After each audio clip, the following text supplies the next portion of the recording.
کہ اللہ رب العزت نے باقاعدہ طور پہ ایک مکمل صورت اس نام کے ساتھ کلام مجید میں ارشاد فرمائی ہے۔ ترجمہ اس طرح سے ہے، بے شک ہم نے اس قرآن کو لیلۃ القدر میں نازل کیا، اور تمہیں کیا معلوم کہ لیلۃ القدر کیا ہے؟ لیلۃ القدر 1000 مہینوں سے بہتر ہے، اس میں فرشتے اور روح ہر کام کے لیے اترتے ہیں،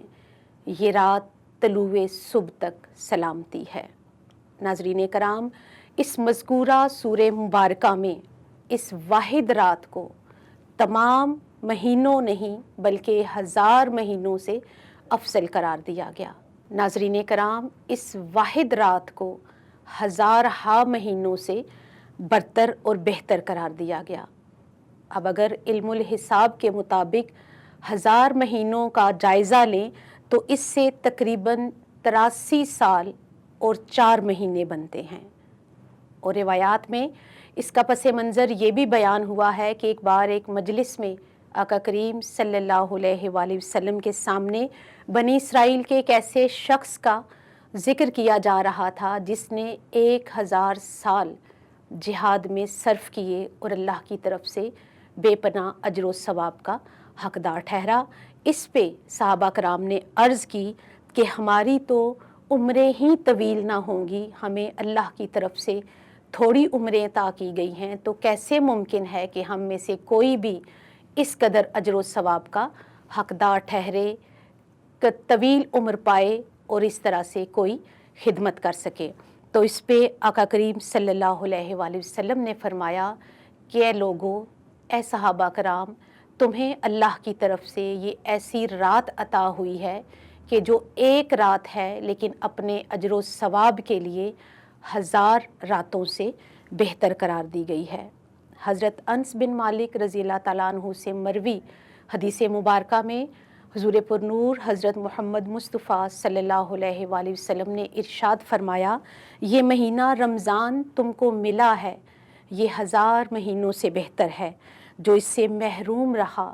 گویا وہ خیر سے محروم رہا، اور اس کی سعادت سے صرف بد نصیب ہی محروم رہ سکتا ہے۔ حضرت ابو ہریرہ سے مروی حدیث مبارکہ ہے کہ اس لیلۃ القدر میں اللہ کے حکم سے بے حساب فرشتے زمین پر اترتے ہیں اور ان کے نزول کے بعد آسمان کے دروازے کھول دیے جاتے ہیں۔ اور پھر ایک خصوصیت اس سورہ مبارکہ میں یہ بھی بیان ہوئی کہ صبح و صادق تک یہ رات اپنے اندر سراسر امن اور سلامتی لیے ہوئے ہے۔ جہاں تک اس لیلۃ القدر میں عبادت اور ریاضت کے ذریعے، تسبیحات کے ذریعے اپنے رب کو راضی کرنے کی بات ہے، تو رب کائنات اپنے ان بندوں سے راضی ہو کے اپنی بارگاہ سے بے پناہ اجر و ثواب عطا فرماتا ہے، جس کا اظہار حضور صلی اللہ علیہ وآلہ وسلم نے ایک حدیث مبارکہ میں فرمایا کہ جو شخص شب قدر کو ایمان اور اجر و ثواب کی نیت سے قیام اللیل کرے گا، اللہ رب العزت اس کے تمام تر سابقہ گناہوں کو معاف فرما دے گا۔ پھر ایک اور حدیث مبارکہ میں آپ نے فرمایا کہ اللہ کے حکم سے فرشتے جن کا مقام سدرۃ المنتہا ہے، سیدنا جبرائیل علیہ السلام کے ساتھ اس لیلۃ القدر میں دنیا میں آسمان پہ اترتے ہیں، اور کوئی مومن مرد یا عورت ایسا نہیں کہ جس کو وہ سلام نہ کریں ماں سوائے اس کے کہ کوئی شرابی یا مشرک ہو۔ ناظرین کرام، شب قدر کے تعین کے بارے میں ہمیں حدیث مبارکہ سے بہت واضح انداز میں یہ رہنمائی ملتی ہے کہ شب قدر کو مخفی رکھا گیا، واضح طور پہ اس کی تاریخ کا ذکر کہیں پہ بھی حدیث مبارکہ میں موجود نہیں، فقط یہ کلمات ہیں کہ اے اہل ایمان، رمضان کریم کے آخری عشرے کی طاق راتوں یعنی 21ویں، 23ویں، 25ویں، 27ویں اور 29ویں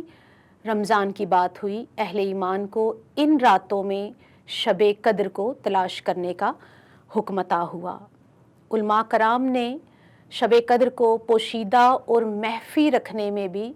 مختلف طرح کی حکمتوں کا ذکر کیا ہے۔ اہل علم اور علماء کرام کے نزدیک شب قدر کو مخفی رکھنے میں ایک حکمت یہ ہے کہ اگر فقط کوئی ایک رات مخصوص ہوتی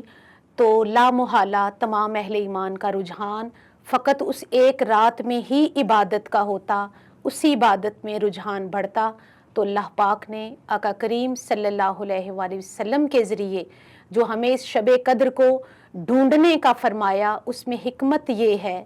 کہ مسلمان تمام ہی 5 طاق راتوں میں اللہ کی طرف رجوع کریں۔ اور پھر ایک اور حکمت جو علماء کرام نے بیان فرمائی وہ یہ کہ اس عمل کے ذریعے اللہ تعالیٰ اپنے بندوں سے یہ چاہتا ہے کہ وہ زیادہ سے زیادہ قیام اللیل کریں اور اپنے لیے رب کی بارگاہ سے اجر و ثواب سمیٹیں۔ ناظرین کرام، یہ وہ مبارک خوش نصیبی والی رات ہے کہ جس رات کے آخری پہر اللہ رب العزت آسمان دنیا پہ خود تشریف لاتے ہیں اور ندا ہوتی ہے کہ کون ہے جو اپنے رب کی بارگاہ سے بخشش کا طلبگار ہے، رب اسے بخشش عطا فرما دے۔ کون ہے جو اپنے لیے رزق کا طالب ہے، اللہ رب العزت اسے اپنی بارگاہ سے بے پناہ رزق عطا فرما دے۔ اور پھر یہ وہ رات ہے جسے رب کی طرف سے پوشیدہ رکھا گیا کہ کون ہیں جو اپنے جذبہ تجسس اور تلاش میں، عبادت اور ریاضت میں، جستجو اور ذوق میں اپنے رب کو تلاش کریں گے۔ اور پھر وہ رب کہ جس کی جانب جب بندے مومن حاضر ہوتا ہے، سجدہ کرتا ہے، تو اس کی رحمت جوش مارتی ہے۔ وہ رب کائنات جو محبت اور حشیت کے جذبوں سے مالا مال، دعاؤں بھری جھولیوں کو پھیلاتے ہوئے، کانپتے ہاتھوں، لرزتے ہونٹوں، اشکبار آنکھوں کے ساتھ، شرمساری کے ساتھ، ماضی سے توبہ کرتے ہوئے اور حال سے نادم، عجز و انکساری کی تصویر بنے اپنے بندوں پہ رحم اور کرم فرماتا ہے، محبت کی ایک نگاہ ڈالتا ہے، ان کی توبہ قبول فرماتا ہے، یوں ان کے تمام سابقہ گناہ دھل جاتے ہیں۔ اللہ رب العزت کو راضی کرنے کے لیے جو بندے مومن اس رات خود کو رب کی بارگاہ میں پیش کرتا ہے، اللہ پاک ضرور اسے محبت کی نگاہ سے دیکھتے ہیں۔ اللہ پاک اس لیلۃ القدر کے صدقے ہمارے حال اور احوال پہ رحم بھی فرمائے،